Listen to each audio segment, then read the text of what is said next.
আমাদের দাবি ছিল বের করে দেন, সরকারের জায়গায় সরকার নিয়ে গেল, কিন্তু সরকার তো নেয় নাই। শহরের বিভিন্ন জেলা থেকে সন্ত্রাসীদেরকে নিয়ে এসে মা বোনদেরকে মারধর করে কারো ঘর থেকে কাপড় ছাড়া, পরনের কাপড় ছাড়া কোনো জিনিসপত্র পর্যন্ত বের করতে দেয় নাই। এরা টাকার বিনিময়ে প্রশাসনকে ম্যানেজ করে আজকে এরা সুপার মার্কেট তুলে এই অসহায় মানুষদেরকে আজকে রাস্তায় রাস্তায় হাঁটাচ্ছে।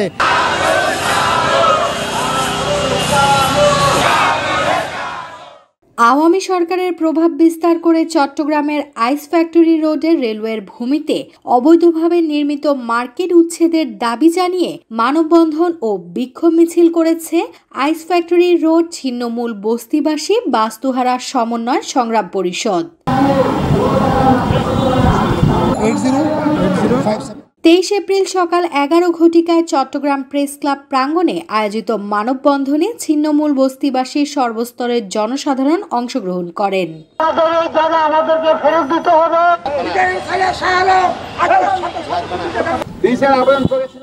আয়োজিত মানববন্ধনে বক্তারা আওয়ামী ফ্যাসিস্ট দোসরদের গ্রেপ্তার ও বিচারের আওতায় আনার দাবি জানিয়ে লিজের মাধ্যমে বস্তিবাসীকে বসবাস করার সুযোগ করে দেওয়ার দাবি জানান। আইসপিটি রোডে রেলওয়ের পরিত্যক্ত জায়গাতে স্বাধীনতার পর থেকে আমরা দীর্ঘ 50-55 বছর সেখানে বসবাস করে আসতেছি। যথাযথ কর্তৃপক্ষের সরকারের নিয়ম অনুযায়ী রেল কর্তৃপক্ষ 2012 সালে এবং 2016 সালে পুনরায় আমরা লিজের জন্য আবেদন করি এবং রেল কর্তৃপক্ষ আমাদের কাছ থেকে মাস্টার প্ল্যান চায়, অন্যান্য কাগজপত্র চায়, আমরা সব জমা করি। এরপরে রেল কর্তৃপক্ষ রেলের যে ভূমি ব্যবস্থাপনা কমিটিও সুপারিশ করে যে তাদেরকে এই মানুষগুলোকে বসবাসের জন্য অস্থায়ী ভিত্তিতে লিজ দেওয়া যাইতে পারে। এটা 2016 সালে সুপারিশ করার পরে দেখা গেছে আওয়ামী লীগের আমলে যারা প্রভাবশালী ছিল, আমি কারোর নাম উল্লেখ করতে চাচ্ছি না, প্রভাবশালী ছিল, তারা মিলে চক্ষু পড়ে এখানে তারা সুপার মার্কেট করে তারা কোটি কোটি টাকা আয় করেছে। তারা আমাদেরকে নির্মমভাবে বুলডোজার দিয়ে শহরের বিভিন্ন জেলা থেকে সন্ত্রাসীদেরকে নিয়ে এসে মা বোনদেরকে মারধর করে কারো ঘর থেকে কাপড় ছাড়া, পরনের কাপড় ছাড়া কোনো জিনিসপত্র পর্যন্ত বের করতে দেয় নাই। ওই অবস্থার মধ্যে নির্মমভাবে মেরে ধরে সবাইকে বের করে উচ্ছেদ করে দেয়। সেখানে আমরা কাগজপত্র সংগ্রহ করেছি, তাদেরকে রেল কর্তৃপক্ষ 1 বছরের জন্য লিজ দিয়েছে গুদামঘর করবে বলে, গ্রিল রাখার গুদামঘর করবে বলে স্পেসিফিকলি এভাবে আছে। কিন্তু তারা সেখানে সুপার মার্কেট নির্মাণ করে এবং তারা জায়গার একটা অংশ, আংশিক একটা জায়গা এসি ট্রাফিককে তারা ভাড়া দেয়। এটা কীভাবে সম্ভব? সরকারি একটা পুলিশের একটা পুলিশ সংস্থা কীভাবে ভাড়াটা নিল তাদের থেকে, রেলের জায়গা তারা কীভাবে ভাড়া দিল? এখন তারা সেখান থেকে 283টি দোকানঘর নির্মাণ করে সেখান থেকে আমাদের হিসেবে প্রায় 15 থেকে 20 কোটি টাকা তারা পজিশন বিক্রি করে হাতিয়ে নেয়। আমাদের দাবি হচ্ছে, আমরা যে 16 সালে আবেদন করেছি, রেল কর্তৃপক্ষ যে আমাদের জন্য সুপারিশ করেছে, আমাদের নামে আমরা 50 বছর সেখানে বসবাস করেছি, আমাদেরকে জায়গাটুকু লিজ দিলে তারা যেই রাজস্ব দিচ্ছে আমরাও সরকারকে যথাযথ রাজস্ব প্রদান করব। আর রেল কর্তৃপক্ষের যখনই ভূমির কোনো প্রয়োজন হবে আমরা স্বইচ্ছায় সেই জায়গা রেল কর্তৃপক্ষকে প্রয়োজনে ছেড়ে দিতে প্রস্তুত আছি। যতদিন পর্যন্ত প্রয়োজন নেই ততক্ষণ আমরা বসবাস করতে চাই। এখানে যখন ফ্যাসিস্ট সরকার ছিলেন তখন আমরা কিছু করতে পারি নাই বয়বৃত্তির কারণে। 5 আগস্টের পরে আমাদের এই দেশের সম্পদরা, ছাত্র যুবকরা যখন ফ্যাসিস্ট সরকারকে এখান থেকে পালাতক হয় ফ্যাসিস্ট সরকার, তখন থেকে আমরা বিভিন্ন সেক্টরে আমরা পুলিশ কমিশনার এবং আমাদের যারা রেল কর্তৃপক্ষ যেখানে দিয়ার আমরা সবাইকে অবগত করেছি। এবং যারা করেছেন তারা হচ্ছে প্রথমত রেলের এক কর্মচারী শাহ আলম, দ্বিতীয়ত করেছেন ওখানে সিটি কলেজের সন্ত্রাসী জহিরুদ্দিন বাবুর নামে ওরা বলতেছে, দ্বিতীয়ত ওইখানে ছিলেন আইব, ওইখানে ছিল হেলালুদ্দিন বাবর, ওরা একটা সিন্ডিকেট করে ওই জায়গাটাকে অবৈধভাবে দখল করেছে। অবৈধভাবে এখানে আরো অনেক নেতারা জড়িত ছিল। আমাদের দাবি ছিল বের করে দেন, সরকারের জায়গায় সরকার নিয়ে গেল, কিন্তু সরকার তো নেয় নাই। এটা 4 বিষয়িক লাইনের জন্য, 4 বিশিষ্ট লাইন করার জন্য তৎকালীন প্রধানমন্ত্রী 7 ফিট জায়গা নিয়েছিল। 7 ফিট জায়গা কিছু টাকা পেয়েছিল, ও ক্ষতিপূরণ অন্যরা পায় নাই। ওই সময় তো ওনারা জায়গাটা দখল করে নিয়েছে। তাই আমি বলতে চাই, এরা তো এই দেশের নাগরিক, এদের এটা অগ্রাধিকার, এর ওখানকার ভোটার। ওরা কোথাও গিয়ে কোনো সহযোগিতা পায় না, বলে আপনারা তো এখানে ভোটার না, আপনাদের এখানে কিছু করার নাই। ওরা কোনো রকম করে রাস্তা ঘাটে, ভাঙা ঘরে, তেরপাল দিয়ে এখনো বসবাস করিয়ে আসতেছে।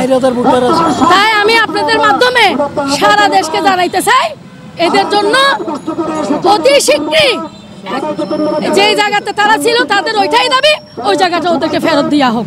আমাদের পরবর্তী কর্মসূচি থাকবে, আমরা প্রতিটা সেক্টর আমরা গেরুয়া করব।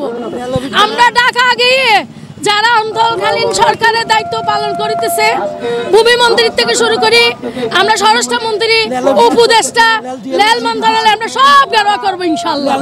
60 বছর ধরে এখানে আমরা এখানে বসবাস করতেছি স্বাধীনতার পর থেকে। আজকে আমরা এখানে, আমার দাদা দাদি নানা নানি মারা গেছে, আমার জন্মস্থান এখানে, আমার মায়ের বিয়ে এখানে হয়ে গেছে। আজকে আমরা ছোট থেকে এখানে বড় হয়েছি।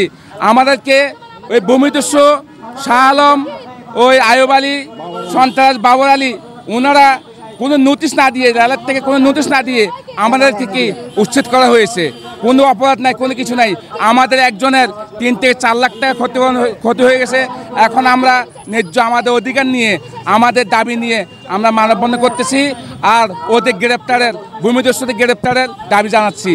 আর যারা মার্কেট নির্মাণ করেছে, আমরা বিশেষ করে আমি ব্যক্তিগতভাবে দুদকে তাদের বিরুদ্ধে 2টা অভিযোগ করেছিলাম। একটা 20 কোটি টাকা রাজস্ব বাকির অভিযোগ, আর একটা হচ্ছে অবৈধভাবে মার্কেট নির্মাণ অভিযোগ। দুইটাই দুদকে তদন্তাধীন আছে। আর তাদের বিরুদ্ধে জেলা প্রশাসক মহোদয়, রেলের ডিজি মহোদয়, বর্তমান যোগাযোগ উপদেষ্টা বরাবরে আমরা দরখাস্ত দিয়েছি। সবাই এগুলো তদন্তাধীন আছে। আমাদের দাবি এটাই, শান্তিপূর্ণভাবে আমরা আইনের প্রতি শ্রদ্ধাশীল। আমরা দীর্ঘ 6 মাস পর্যন্ত আন্দোলন করে যাচ্ছি শান্তিপূর্ণ প্রক্রিয়ায়। এই হচ্ছে আমাদের দাবি। আমরা বলবো বর্তমান সরকারের মাননীয় প্রধান উপদেষ্টা এবং অন্যান্য উপদেষ্টা যারা আছেন, বিশেষ করে চট্টগ্রামের যারা আছেন, আমাদের একটাই দাবি যে আমরা এই দেশের নাগরিক, আমাদেরকে অস্থায়ীভাবে থাকার জন্য এই জায়গাটুকু নিজের বন্দোবস্ত করে দেন, এই ভূমিদস্যুদেরকে উচ্ছেদের ব্যবস্থা করেন। আমরা রাজস্ব দিব, রেলের প্রয়োজনে জায়গা ছেড়ে দিব। আমরা বেআইনিভাবে জোরপূর্বক কোনো কিছু করতে আমরা রাজি নই। আমাদের জন্ম হয়েছে যে আজকে প্রায় 40 বছর। ওইখানে আমার মারও বিয়ে হয়েছে, আমারও বিয়ে হয়েছে। বিগত যখন সরকার ছিল আওয়ামী লীগ সরকার, আওয়ামী লীগের কিছু কন্ট্রাক্টর সহ মিলে, আওয়ামী লীগের কিছু নেতা সহ শাহ আলম, তারপর আইব আলী, হেলাল আকবর বাবর, জহির আহমদ চৌধুরী বাবর, এরা সবাই মিলে কারসাজি করে আমরা সবাই নদীভাঙ্গা মানুষ। আমাদেরকে ঘর বাড়ি ভেঙে, আমার ছেলে একটা স্কুল থেকে আসছে, এসে দেখে যে মানে খাওয়ার মতো বসার মতো জায়গা নেই, খাওয়ার মতো খানা নাই। এই অবস্থায় এসে ছেলেটা কান্নাকাটি করতেছে। কিন্তু আজকে আমরা বিগত 2 বছর ধরে প্রশাসনের দ্বারে দ্বারে দৌড়তেছি।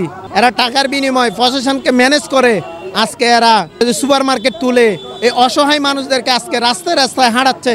মানববন্ধনে উপস্থিত ছিলেন আইস ফ্যাক্টরি রোড ছিন্নমূল বস্তিবাসী বাস্তুহারা সমন্বয় সংগ্রাম পরিষদের সভাপতি মোহাম্মদ শাহাবুদ্দিন, সাধারণ সম্পাদক রুহুল আমিন, সহসভাপতি চান মিয়া, সিনিয়র সহসভাপতি আরজুন নাহার মান্না, সহসাধারণ সম্পাদক আব্দুর রব সহ বিভিন্ন পর্যায়ের নেতৃবৃন্দ ও বাস্তুহারা বস্তিবাসীর সর্বস্তরের জনসাধারণ।